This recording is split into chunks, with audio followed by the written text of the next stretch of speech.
kaibigan. So ito po yung hot air balloon experience namin ng aking anak, ng asawa ko. Maaga kami gumising like mga 4:30 para lang sakay sa hot air balloon. Ito nga at nag-enjoy kami ng aking asawa ng aming 10 years wedding anniversary noong 2018.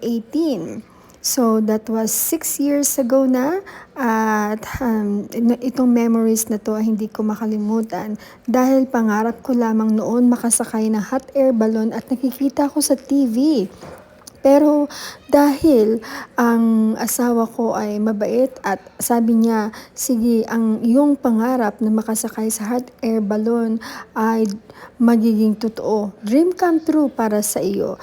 At itong kanyang wedding anniversary gift sa akin. Noong nag-celebrate kami ng aming 10 years, that was 6 years ago. 10 years wedding anniversary experience is hot air balloon. Ito na't nakasakay na kami dito sa hot air balloon at ready na kaming umakyat pataas. At tingnan mo, ang daming mga hot air balloon sa paligid namin. And then dito kami sa Arizona, state of Arizona.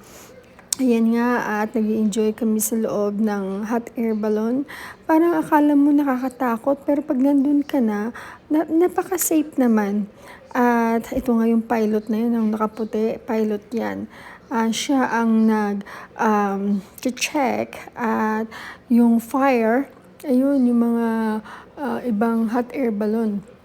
Ang iba pa nga mas mataas pa sa amin. And talagang ang tanawin na to ay tanawin ng Arizona, state of Arizona. Ayan ang anak ko at sabi niya dito muna ako sa baba, ma'am. Kasi parang medyo takot ako. Ayan, talagang maganda ang hot air balloon. It feels good pag nasa taas ka, ayun yung apoy. Kaya tinawag ng hot air balloon kasi ang nagdadala nito yung gas, yung hot air. At talagang umaapoy. Pero magtataka ka na lang na hindi naman nasusunog yung hot air balloon. Naku, pag nasunog, edi wala na. Pero I thank God and we thank God na that we are safe nung sumakay kami dito sa hot air balloon na to. At pataas ng pataas yung hot air balloon, mga nasa 8,000 feet elevation yata. Naku, di ba ang taas? So, lahat na itong nakikita namin sa baba, yung mga sasakyan na dumadaan, yung mga bahay, super liit na mga bahay, at ang lalaki ng mga bahay dito sa Arizona. At halos lahat ng bahay ay may swimming pool sila. And ito nga, ang dadaming mga bahay. Pero nasa taas kami, parang ang liliit, but it looks like small houses. Pero malaki yan sa pag pinuntahan mo. Ayan nga at kami ay nag-enjoy ng aming hot air balloon experience ng aking husband. We're having fun on that day sa aming 10 years wedding anniversary. Yung anak ko tumayo na finally at sabi niya, ayan ma'am, tingnan mo itong hot air balloon na yan. At ang ganda. Ang ganda-ganda ng hot air balloon at napakasarap sumakay. At hindi nakakatakot. Tingnan mo, ang ganda, di ba? Sa pelikula ko lang noon nakikita. At ito nga yung aking anak, nag-i-enjoy din siya. Pero naranasan ko rin sa totoong buhay. And I had a good fun and I had a good time with my husband. And thank you for the kiss, my dear husband. And ayan na nga at nakapag-picture din kasama hot air balloon. My husband and my daughter, ang liit pa niya dito. That was 6 years ago. So mga 9 years old lang siya nung time na yon. Ito yung mga hot air balloon na nasa paligid namin. Ayan, sabi ko sa kanya, picture muna. At ito kaming tatlo nasa Himpapawid. At nag-i-enjoy ng aming wedding anniversary. Ayan ma'am, ang ganda ng hot air balloon. Napakaganda. Salamat sa iyong matamis na halik, my dear husband. Happy anniversary. 10 years ago na ito. That was a 10 years wedding anniversary. 6 years ago na po itong video na to at itong picture na to. At ito po, actually madaling araw kami umalis ng bahay, anong hotel, kasi nag-hotel kami dito sa Arizona. Ito yung mga hot air balloon. At ang ganda kasi ah, hindi mo 'to ma-experience sa ng basta sa totoong buhay. Pero thank God for this opportunity na naranasan ko at ng anak ko at ng husband ko ang sumakay ng hot air balloon. This is a great opportunity to experience this at ito nga sound downing pa. Not sound downing, it's a rising of the sun. Pataas na ang araw. Hindi ito palubog ang araw kasi it was 4:30 to 5 in the morning. So pataas na po yung araw nung kami sumakay ng hot air balloon. Itong anak ko, ang ganda. Filipina beauty and Italian beauty and Hispanic beauty, Latina beauty. Ayan po yung hot air balloon. So, ang ito, ayan ang video na to ay naghahanda kaming paakyat sa taas. Ng paakyat, ng paakyat, ng paakyat. Ayan yung balloon. So pretty ng aming experience, memorable experience, unforgettable experience ng aking anak at ng aking asawa. Salamat sa Diyos at kami ay safe naman at hindi naman nakakatakot na akala ko ay nakakatakot. At ito nga yung fire.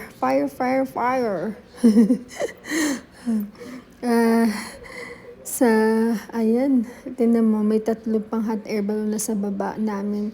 At yun, ang aming experience sabi ng anak ko sa umpisa, natatakot daw siya sa umpisa. Pero nung nasa taas na kami, parang nakasakay ka lang sa car o sa jeep or sa tricycle, hindi naman nakakatakot. Kaya I feel so great na ang sarap ng hangin na to kasi hindi siya masyadong mainit, hindi siya masyadong malamig, tamang-tama ang hangin.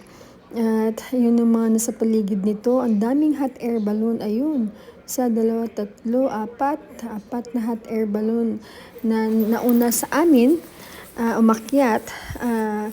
At ayan, hot air balloon in Arizona. Those 4 hot air balloons. At ayan, so nawa ay isang araw ma-experience nyo din po itong na-experience ni Inday Cynthia.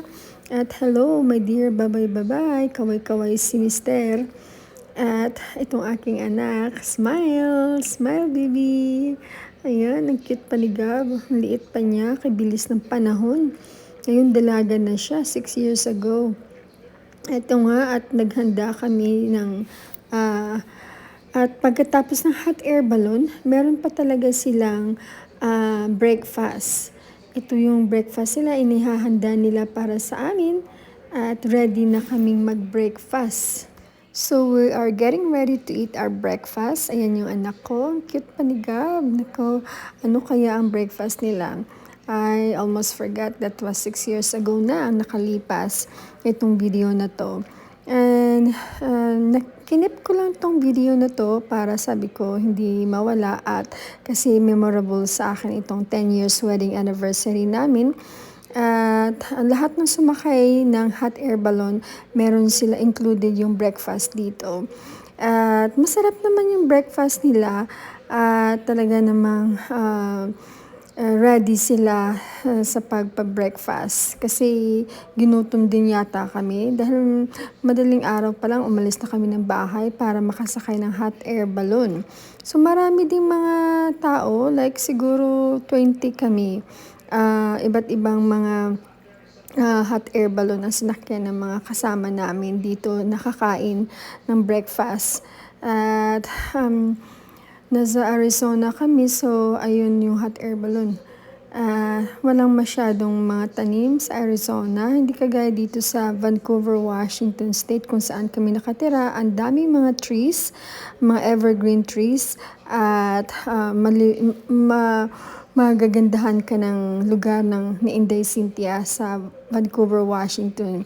Kaysa sa Arizona, sa state na Arizona dito sa US, walang masyadong tanim, puro cactus lang yung tanim nila. At parang disyerto.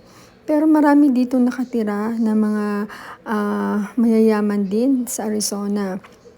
Dahil mostly sa kanila daw mga retired na yung nakatira dito kasi nga mainit dito compare sa Washington State kung nasaan kami nakatira. Dito sa lugar namin palaging malamig. Ayun na at malapit na kaming kumain ng aming breakfast. At talaga namang kinumpleto nila ang aming pang breakfast. At let's see kung ano nga ang hinihain nila.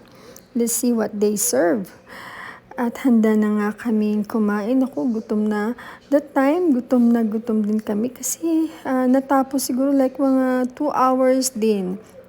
Total of 2 hours. Nasa himpapawid kami ng mga 1 hour. Like mga 1 hour din kami nasa taas. And then, ito na, ready na. Ano nga ba meron silang orange juice, meron silang croissant, and ano pa ba, apple, and I think meron sila yatang, ito yung anak ko. Ang cute talaga ni Gab. So, bago kami kumain, binigyan nila kami ng 3 certificate. Isa sa akin, sa anak ko, at sa asawa ko. Ayan, nag-enjoy nga si Gab ang ganda ng ngiti ni Gab. So beautiful, Gab. Like your smile. Ito nga yung aking anak, asawa. At enjoy kaming tatlo. Ito yung hot air balloon. Pag nasa loob ka niya, nakapinicturan ko talaga, parang remembrance ko. Talagang may hot air balloon prayer pa sila. Ito nga yung aming certificate. At talagang August 25, 2018 ang aming remembrance. At ito nga yung egg nila, kakaiba. Masarap naman. At ito nga yung hot air balloon. Thank you for watching. Hope you enjoy it.